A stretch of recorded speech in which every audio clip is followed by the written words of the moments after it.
So, life on the road is a lot of times much like living in a sticks and bricks, and things happen. Things break, and you have to make adjustments and repairs and the like. So, my first trip back on the road, I get to my camp and I get set up, get my water on, get my electric on, come inside, turn on my water pump, try to pressurize my lines again, and something happened. Go figure. I used to have a little sprayer nozzle right there, but as the water pump was trying to pressurize the line, it flew off. And there was a little piece inside that Kevin said broke, and that's what caused it to pop off. So today, Kevin is going to be replacing the whole faucet because of the way the line for the sprayer is. It connects right into the main line for the faucet. So, new faucet today. Here's the actual sprayer head that popped off. And the hose is already gone, but it was a piece inside the hose that connected the sprayer head. So yeah, that happened. Here we go. So the old faucet is out, and the new faucet will be in soon. So it'll be like this. There it is. New faucet. Nice.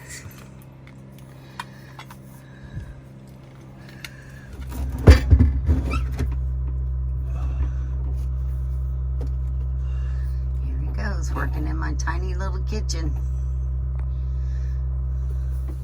Which way do I So there's the faucet. Just making sure all the plumbing is all fixed up. He's trying to figure out the hoses to give me the most hose to pull down the sprayer head.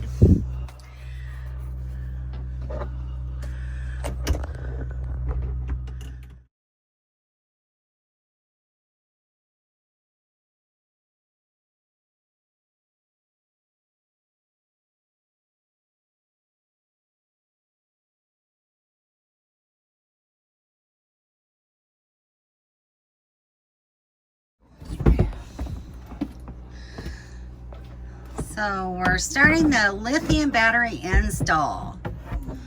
We'll see how this goes. Oh, nice. Right? That fits in there really good, Yes, doesn't it? it does. That Very fits in there nice. awesome. And then here, I'd have to go this way or vice versa. Boom, boom, fuse, disconnect, fuse to the inverter, negative for, yeah. Oh, this is... So the process has begun. We got a ways to go yet. That's the disconnect? No, this is the... Oh, the bus bar? This is the bus bar where everything on the positive side will connect to it. Okay. And then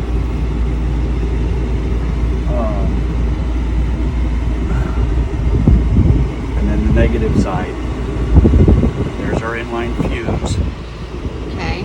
And I have to pull up a diagram. But there's the inverter. And then here's all my mess that was in that little space. So now I have to find a new home for all that stuff. But no worries.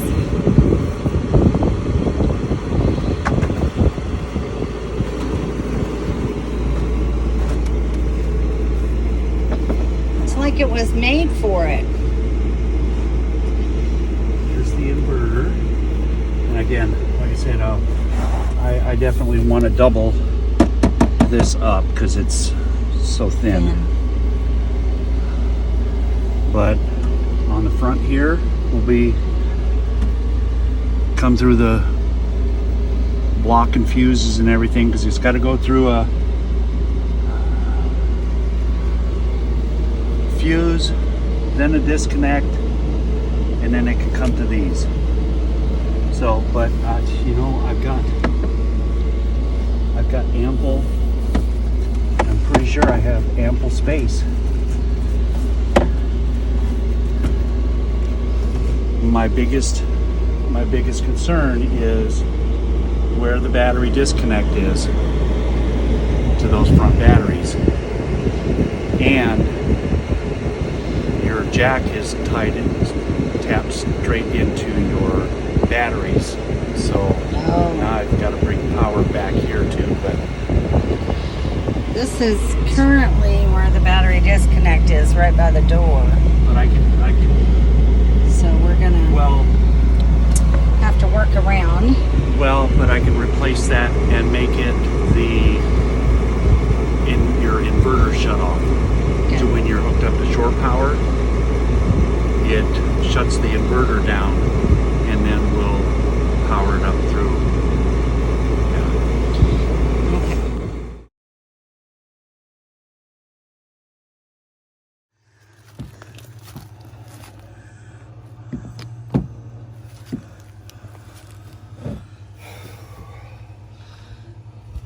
Putting the ends on the wires like this. If we ever wanted to put a third battery in yours, it would be really difficult. Thought there was a little bit more room than there actually is. So. Yeah, I noticed that when I was looking. Okay, Kevin, where are we? I'm connecting all the wires between the inverter, the charger, and the batteries. And then there's the battery disconnect and the fuse. This doesn't fit properly because of the size of the cable end down here. But what doesn't fit properly? This cover. Oh. Okay. Anyway, it's coming together. All right. Oh.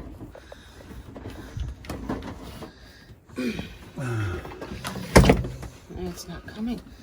Well, maybe I should have been the puller.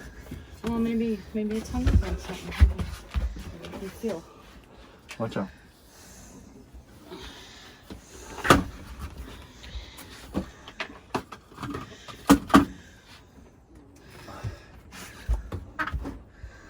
Kevin's pulling cable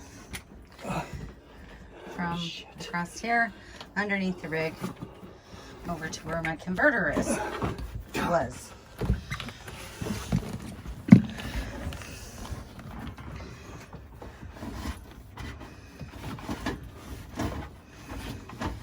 Can you pull? Okay.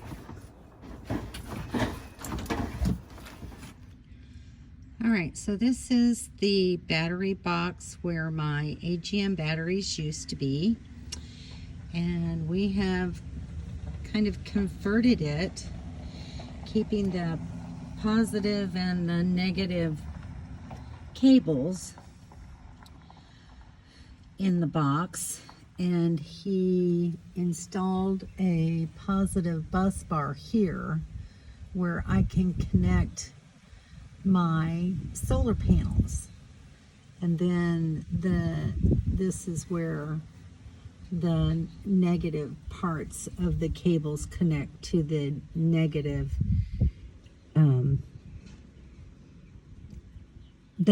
cable that was already here.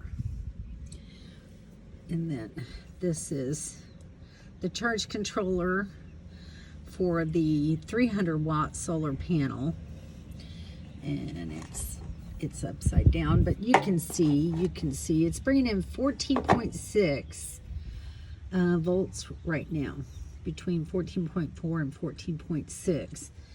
My batteries are filling, so that's how that's working. And then here's my 100-watt solar suitcase. And its charge controller, and it's bringing in 13.8. So that's what we're currently sitting at. It's working very well for me with this current setup. He still has to connect the inverter, and the hope is that the transfer switch that he installed will prevent me from having to constantly turn on and off the inverter as needed. But Kevin's done a great job so far. I'm really grateful for all the hard work that he's done and allowing me to have solar power in my lithium batteries. We've been here in this campground for 9 days now, and I have not had to turn on my generator once. So thank you, Kevin and Dawn, for all your help from the bottom of my heart.